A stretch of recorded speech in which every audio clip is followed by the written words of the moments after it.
Last week, the exiting president of the student government and the incoming president came to my office, and they told me about this Facebook page with hundreds of petitions from the graduating class. They wanted the opportunity to hear one last time from a graduate of this university, an alumnus who majored in business and came back to his alma mater to serve for 22 years.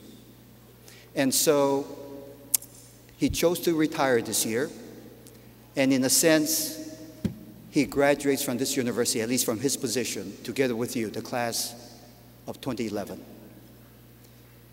And I was delighted to accept the recommendation of the students.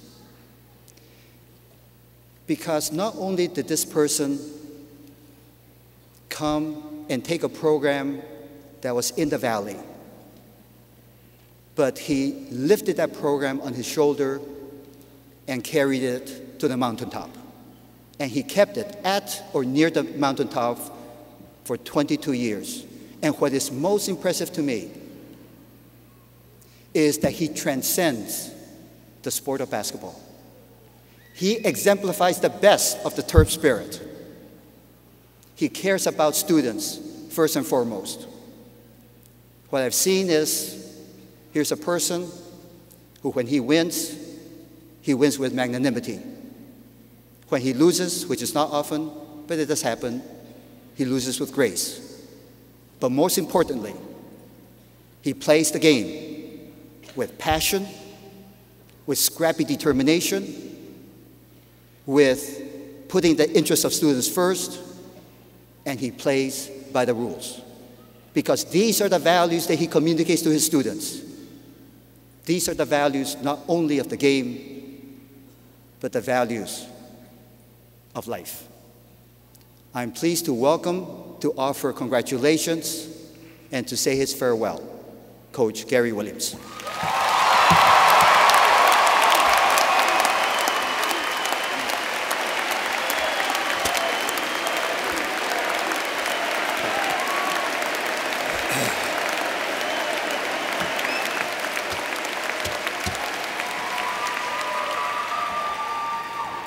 Okay, I was trying to think when President Loh invited me here, I was trying to think back to my graduation. Back then, you graduated in Coalfield House in June. My graduation, it was about 90 degrees, and it was really a tough deal to sit there and, you know, as you're doing a great job of.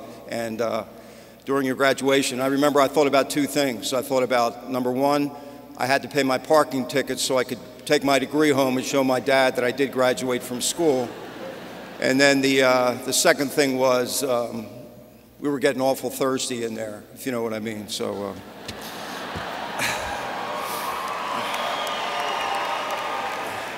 I'd like to thank then President Kerwin, now Chancellor, for hiring me in 1989. You know, it was very unusual for a coach to be able to come back to his alma mater. Marcus, I really could have used you a couple times at halftime this year to get the troops fired up, but that was great. And I feel bad. I wish I knew you. I could have gotten you better seats than up in the corner there.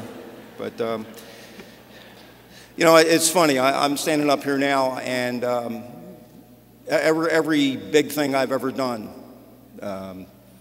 I've been scared. In other words, going to college, I was scared. I remember leaving high school in New Jersey, going to, you know, I was scared. Yeah, I know. We're all from New Jersey here, so. But walking out of the tunnel there, both here, Coalfield House, for every game, I was scared. You know, I was scared because, you know, till the referee threw the ball up, then I was okay. And then when I graduated from Maryland, I was scared because I was going to have to go out and get a job.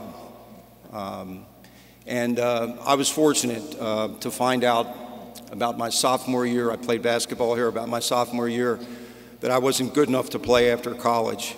And so I looked around, you know, I was a business major, did okay in school, did well enough, did enough, you know. And so I didn't want to leave basketball, so I got the chance to be the junior varsity coach at Woodrow Wilson High School in Camden, New Jersey. And that was great. You know, that was just terrific. I had a job. Back then, things were a little tense with Vietnam and things like that. And so I was very fortunate to get the job that I did get.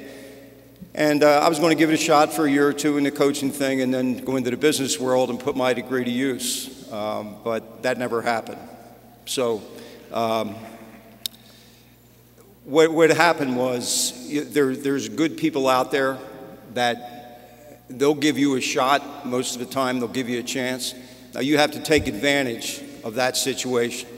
You know, nobody's going to give you everything, but they'll give you a shot, and you have to take advantage. And, you know, if I could just tell you one thing, I think it's really important, as DeMarcus said, to have passion for what you do. In other words, find something that you really like, and then what you do with that, it doesn't become a job all the time. It becomes, you know, something that you want to do, you want to be there, you want to make better. And I think that's the thing. Every time a season started, our goal was to get better. You know, it wasn't to win 25 games or win the NCAA championship or whatever. It was to get better. And as long as we kept that as our goal, we got better and we got really good as the season went on. And, you know, every year I'm fortunate. I got to learn a lot from my players, from my teams. You find things out. You know, everybody says, well, the players have changed over the years. No, they haven't changed. A lot of things have changed, but players are still the same. They still want to be successful. You know, they want to be good at what they do. And so whatever your talent is, you know, whether it's sports, whether it's academics, we all have some talent, and we have to put it to use. So I was fortunate to be able to do it here, and Coalfield House.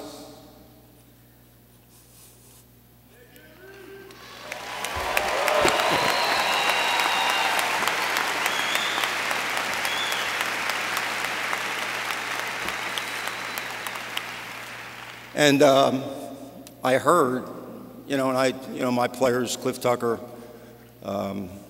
Adrian Bowie, Dino Gregory, our 3 graduating seniors this year, they told me this was a great graduating class, so I thought I'd go out with you guys.